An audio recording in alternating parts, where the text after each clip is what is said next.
Sir wait அந்திரிதாஸ் wait பண்ணுங்க sir please அந்திரிதாஸ் wait பண்ணுங்க இதுல சார் இதுக்கு உங்களுடைய பதில் என்ன அதாவது அவர்கள் அதாவது ஒரு விஷயம் நல்லா தெரிஞ்சுக்குங்க பொது வாக்கெடுப்பு நடக்கிறது காங்கிரஸா செய்யணும் இந்தியாவா செய்யணும் ஏன் அங்க இருக்கக்கூடிய தமிழர்கள் ஒன்று மொத்தமாக சேர்ந்து ஒரு பொது வாக்கெடுப்பு நடக்க வேண்டியதுன்னு நடத்த முடியும் ராணுவத்தை கையில் வைத்துக் கொண்டிருக்கிற ராஜபக்சே நடத்த முடியும்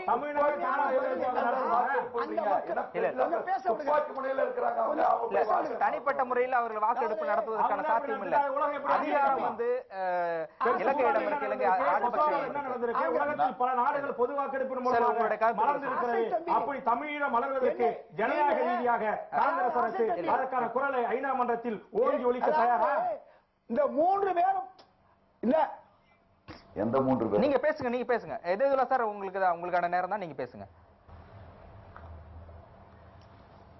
இப்ப 3 பேரும் திரும்ப உண்மையான குரலை அதாவது நாட்டு மக்கள் நினைக்கக்கூடிய உண்மையான குரலை நெரிக்க கூடாது நான் என்ன கேக்குறேன் நீங்க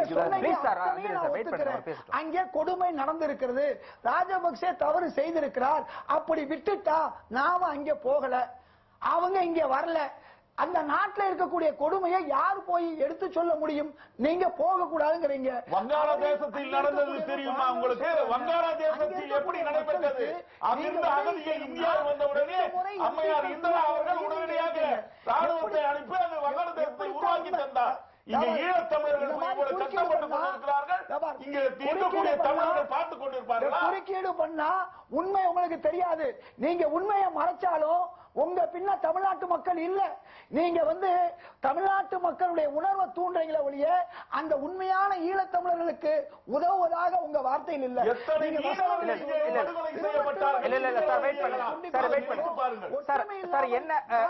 காங்கிரஸ் அரசு செய்த உதவிகளை சொல்லுங்க 2005 இருந்து காங்கிரஸ் செய்த உதவிகளை பற்றி சொல்லுங்க இதையெல்லாம் விட்டு பாருங்க நீங்க பேசும்போது நான் குறிக்கல நீங்க தொடர்ந்து குறிக்கிறீங்க நான் பேசுவதை நீங்க ஆசை தம்பி நான் பேசுறதுக்கு கொஞ்சம் கேட்க சொல்லுங்க இல்லையா அவர்களே பேசிக் கொள்ளட்டும் உங்களுக்கான வாய்ப்பு தான் நீங்க மீண்டும் தமிழ் மக்களுக்கு நீங்கள் எதிராக இருக்காதீர்கள் அவர்களுக்கு நீங்கள் தீவினையை தேடாதீர்கள் நீங்க நல்லது செய்யற மாதிரி அவருக்கு தொடர்ந்து உங்களால அங்கே உள்ள தமிழ் மக்களுக்கு ஏதாவது நல்லது நடந்திருக்கா இங்க இருக்கக்கூடிய அகதிகளுக்கு ஏதாவது நல்லது நடந்திருக்கா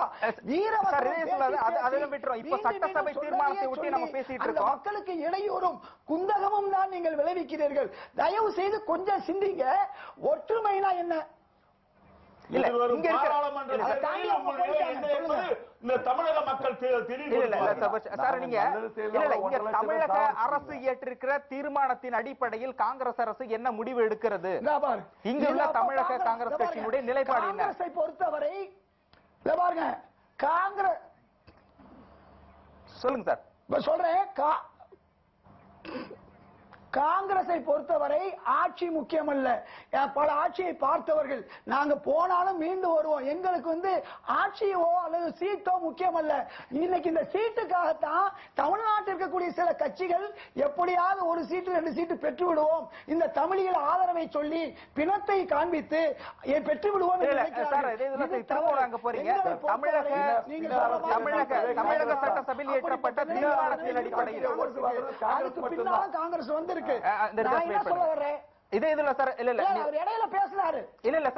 நீங்க பழைய அந்த அதை பற்றி போக தமிழக சட்டசபையில் இயற்றப்பட்ட தீர்மானம் ஒட்டுமொத்த தீர்மானத்திற்கு காங்கிரஸ் கட்சியினுடைய நிலைப்பாடு என்ன மத்திய அரசு அதுக்கு என்ன முடிவு எடுக்குங்கிறத பற்றி சொல்லுங்க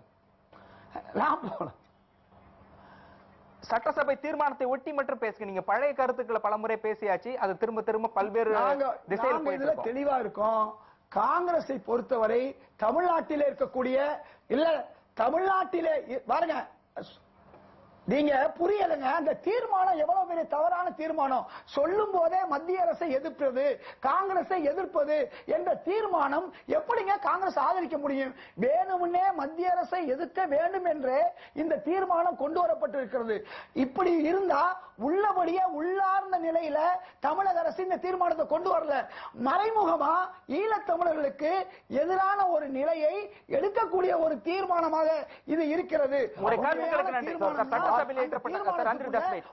சட்டசபையில் ஏற்றப்பட்ட தீர்மானம் ஈழத்தமிழர்களுக்கும் எதிரானது அப்படின்னு சொல்லியிருக்காரு. முழுக்க முழுக்க ஒரு இதயத்துள்ள ஒரு மூத்த அரசியல்வாதி, காங்கிரஸ் பெரிய இயக்கத்தினுடையவர், நான் மதிக்கின்ற ஒரு நல்ல நண்பர். அவர் இந்த விஷயத்தை பொறுத்தவரையில் அவர் என்ன சொல்லுவது என்று தெரியாமலே பேசிக் கொண்டிருக்கிறார். ஒட்டுமொத்த தமிழ்நாட்டு மக்களின் உணர்வுகளை பிரதிபலிக்கின்ற வகையில் தான் இந்த தீர்மானம் நிறைவேற்றப்பட்டிருப்பதாக எதிரும் புதிருமாக இருக்கிற திராவிட முன்னேற்ற கழகத்தின் தலைவர் பிரதான எதிர்கட்சியாக இருக்கிற தேமுதிக அதை வரவேற்றிருக்கிறது. தமிழ்நாட்டில் இருக்கிற பல்வேறு அரசியல் கட்சிகளும் ஈழ விடுதலை ஆதரவு அமைப்புகளும் வரவேற்றிருக்கிறது. இன்னும் சொல்ல போனால் தமிழ்நாடு அரசு செய்கின்ற எல்லா காரியத்தையும் தமிழீழ விடுதலை ஆதரவாளர்களோ தனித்தமிழீழத்துக்காக ஆதரித்து களத்தில் நிற்கின்றவர்களோ நாங்கள் ஏற்றுக்கொள்வோம். குறிப்பாக அந்த காங்கிரஸ் குறிப்பாக இதே தீர்மானம் ஏற்றுகின்ற அனைத்து இந்திய அண்ணா திராவிட முன்னேற்ற கழக அரசு, நாங்களாவது அரசியல் கட்சிகள், அந்திரிதாஸ் அவர்கள் அரசியல் கட்சிகள், அண்ணன் அரசியல் கட்சிகள், ஓட்டுக்காக அரசியல் பேசுவோம். ஆனால் எந்தவித அரசியல் லாப நோக்கும் இல்லாமல் இந்த ஈழத்தமிழர் பிரச்சனை தமிழர் நலன் சார்ந்து குரல் கொடுத்துக் கொண்டிருக்கிற மதிப்புக்குரிய அண்ணன் கொளத்தூர் மணி தேசிய பாதுகாப்பு சட்டத்தில் கைது செய்யப்பட்டிருக்கிறார்.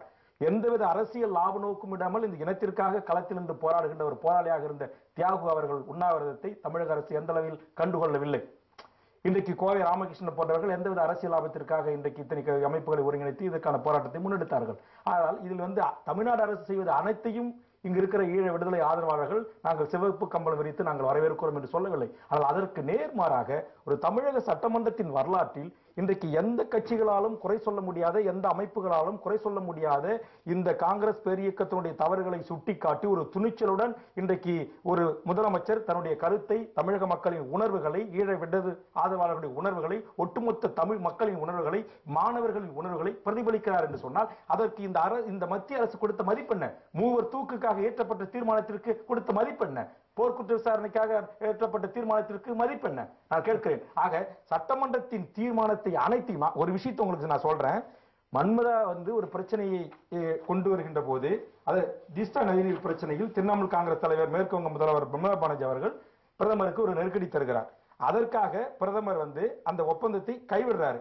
அந்த வெளியுறவுத்துறை செயலாளர்கிட்ட ஒரு கேள்வி வைக்கின்ற போது அவர் சொல்லுகிறார், என்ன சொல்ற, மாநில அரசுகளின் விருப்பங்களை கருத்தில் கொண்டுதான் மத்திய அரசு சம்பந்தப்பட்ட வெளியுறவு கொள்கையை முடிவு செய்யும் என்று அவர் கூறியிருக்கிறார். நான் கேட்கிறேன், மன்மதாவினுடைய தீர்மானத்திற்கும் அல்லது அவர் வைக்கிற கருத்துக்கும் மத்திய அரசு கொடுக்கிற அந்த மதிப்பு ஏன் அதே பெண்மணியாக இருக்கின்ற 7 கோடி தமிழ் மக்கள் பிரதியாக இருக்கின்ற முதலமைச்சர் அவர்கள், உங்க அதிமுகவுக்கும் காங்கிரசுக்கும் 1000 அரசியல் மாற்றங்கள் இருக்கலாம். ஆனால் நான் கேட்பது, இந்த மண் சார்ந்து, இந்த மக்கள் சார்ந்து, என் மீனவர் பிரச்சனை சார்ந்து, முல்லை பெரியார் பிரச்சனை சார்ந்து, காவேரி பிரச்சனை சார்ந்து, எங்களுக்கான நிதி ஒதுக்கீட்டில் இருந்து எந்த பிரச்சனையிலும் தமிழக சட்டமன்றத்தின் தீர்மானத்தை நாங்கள் மதிப்பதில்லை என்று காலில் போட்டு மிதிப்பது என்று சொல்லுங்கள். அதுவிட கேவலமாக துடைத்திருக்கின்ற ஒரு ஈனத்தனமான வேலையை மத்திய அரசு தொடர்ந்து தமிழ் மக்களுக்கு எதிராக, தமிழர்களுக்கு எதிராக, தமிழக அரசுக்கு எதிராக, உலகமெல்லாம் வாழ்கின்ற தமிழ் மக்களின் உணர்வுகளுக்கு எதிராக இந்த காங்கிரஸ் அரசு செய்து கொண்டிருக்கிறது. இதன் பலனை நிச்சயம் எதிர்வரும் காலங்களில் அவர்கள் அறுவடை செய்வார்கள் என்பதை ஆணித்தரமாக செய்ய விரும்புகிறேன். சார், அண்ணன் வேல்முருகன் பேசிய ஒட்டிய ஒரு செய்தி சொல்றேன். வங்காளதேசத்துக்கும் மேற்கு வங்கத்துக்கும் இடையே இருக்கின்ற தீஸ்தா நதி பிரச்சனையிலே மம்தா பானர்ஜியுடைய கருத்தை கேட்டவுடன் வெயிட் பண்ணுங்க. பல்வேறு விஷயங்களுக்கு மத்திய அரசு தீஸ்தா நதி பிரச்சனை வங்கதேச பிரதமர் போடப்பட்ட கருத்துக்களை சொல்லுங்க. தீஸ்தா நதி பிரச்சனையிலே மம்தா பானர்ஜியுடைய கருத்தை கேட்டுவிட்டு தான் பிரதமர் வங்கதேச பிரதமரோடு பேச போகிறார். அப்படி தமிழகத்தை சார்ந்த ஈழ பிரச்சனையிலே ஏன் இன்றைக்கு காங்கிரஸ் அரசு தமிழ் உணர்வுகளை புரிந்து கொள்ளாமல் வேறு விதமாக போய்க் கொண்டிருக்கிறது என்பதுதான் இன்றைக்கு இருக்கின்ற $1 பில்லியன் கொஸ்டின். உங்களுடைய கருத்துக்களுக்கு நன்றி. இதேதுலா சார், இதற்கு உங்களுடைய பதில் சுருக்கமா சொல்லுங்க.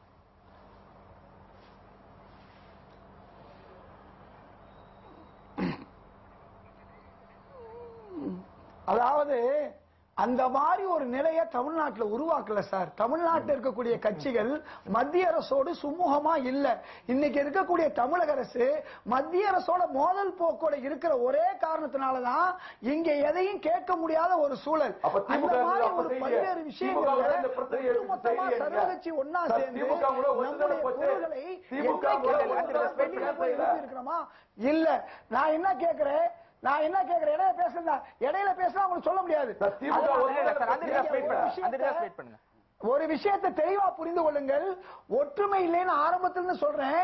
ஒரு கட்சியை இன்னொரு கட்சியை போட்டு கொடுப்பது, ஒரு கட்சியை இன்னொரு கட்சி எதிர்ப்பது, இது தமிழ்நாட்டில் இருக்கு. தமிழருக்கு என்று ஒரு தனி ஒருவர் காலை ஒருவர் பிடித்து இழுப்பது, இப்படி இழுப்பதனாலதான் அங்கே உள்ள தமிழர்கள் வேதனையிலே மாழ்கிறார்கள். அதை குறைக்கணும்னா இங்கே ஒற்றுமை வேண்டும். இன்னைக்கு ஒற்றுமை இல்லை. அந்த ஒற்றுமை நீங்கினில் அனைவருக்கும் தாழ்வு. இந்த உண்மையை புரிந்து கொள்ள வேண்டும். எதற்கெடுத்தாலும் மத்திய அரசு குற்றம் சொல்வது, அப்புறம் மத்திய அரசு உதவி செய்யவில்லை என்று சொல்வது, இது ஈழத்தமிழர்களுக்கு நாம் செய்யக்கூடிய மிகப்பெரிய பாதகம் என்பதை புரிந்து கொள்ளுங்கள். இன்னைக்கு வாழக்கூடிய ஈழத்தமிழர்களுக்கு நாம் உதவி செய்யாமல் இருக்கிறோம் என்பதையும் புரிந்து கொள்ளுங்கள். என்னுடைய கேள்வியெல்லாம், உலகத்தில் எந்த மூலையில் மனித உரிமை மீறப்பட்டாலும், மனித உரிமை குறித்து பிரச்சனைகள் இருந்தாலும் அதற்கெல்லாம் ஓடோடி குரல் கொடுக்கிற இந்திய தேசம், 7 கோடி தமிழ் மக்களின் எங்கள் தொப்புள் கூடிய உறவுகளான எமது உறவுகளை சிங்கள பேரினவாத அரசு ஈவு இரக்கமற்ற முறையில் இந்த கொடூர கொலைகளை செய்த போது, அதை இன்றைக்கு கண்கூடாக தெரிந்து வைத்துக் கொண்டு இன்றைக்கு ஆவணமாக சேனல் 4 வெளியிடுகின்ற போது, அது இந்தியாவில் இருக்கிற தமிழ்நாட்டில் மட்டும் உள்வாங்கிய தெரிந்த இந்த பிரச்சனை மும்பாயிலும், டெல்லியிலும், கொல்கத்தாவிலும், இன்னும் இருக்கிற மேற்கு வங்கத்திலும் தெரியப்பட வேண்டும் என்பதற்காக எங்கேயோ இருந்து ஒரு இங்கிலாந்து சேர்ந்த ஒரு வெள்ளக்காரன் இங்க இருக்கிற இந்திய நாட்டில் இருக்கிற அனைத்து மனித உரிமை ஆர்வலர்களிடத்திலும் போட்டு காட்டி அங்கு நடந்தது இனப்படுகொலை, போர்க்குற்றம் என்பதை குறித்து ஏனைய மாநில மக்களும் குரல் கொடுக்க வேண்டும் என்கிற ஒரு கருத்தினை முன்னெடுப்பதற்கு இந்தியாவிற்கு வருகின்ற போது இந்திய தேசம், காந்திய தேசம் அவரை வரவிடாமல் தடுக்கிறது ஒன்று.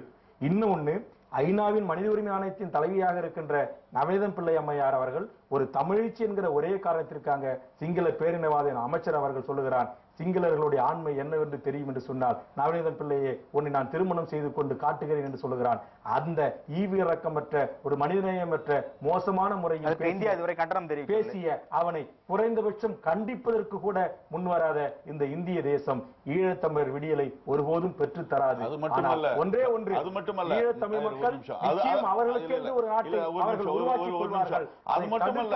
அதை அழித்தொழிக்காமல் இந்திய அரசு இருந்தால் போதும் என்பது. அது மட்டுமல்ல, நிலை மட்டக்களப்பில் காந்தி சிலையை உடைத்தார்கள், விவேகானந்த சிலையை உடைத்தார்கள். இங்கிருந்து சென்ற தேர்தல் பாராளுமன்ற குழு உறுப்பினர்கள் சுஷ்மா சுவராஜ் தலைமையில் சென்றவர்கள் அதை பற்றி கேட்கும் போது அதற்கு பதில் சொல்ல ஒரு இந்தியாவில் இருக்கக்கூடிய எந்த பிரதிநிதியும் ஒரு வெட்கக்காடான செயல் அன்றைக்கு இலங்கையில் நடந்தது. ஓகே, உங்களுடைய கருத்துக்களுக்கு நன்றி. நேர்களே, இனப்படுகொலை நடந்த இலங்கையில் காமன்வெல்த் மாநாடு நடைபெறக்கூடாது என்று அனைவர்களும் எதிர்பார்த்திருக்கின்ற நிலையில் அங்கே நடைபெறுவதாக இருக்கிறது. இதில் குறைந்தபட்சம் இந்தியா கலந்து கொள்ளக்கூடாது என்று தமிழ் ஆர்வலர்களும் தமிழ் இயக்கங்களும் அரசியல் கட்சிகளும் ஒருமித்த குரலில் எதிரொலித்திருக்கின்றது. இதனுடைய ஒட்டுமொத்த பிரதிபலிப்பாக தமிழக சட்டசபையில் தீர்மானமும் நிறைவேற்றியிருக்கிறது. இங்கே பேசிய தமிழ் ஆர்வலர்கள் அனைவரும் சொன்னது, இந்த இன அழிப்பில் இந்தியா முக்கிய பங்காற்றிருக்கிறது, எனவே செல்லக்கூடாது என்ற கருத்தையும் காங்கிரஸ் தரப்பில் நம்மிடையே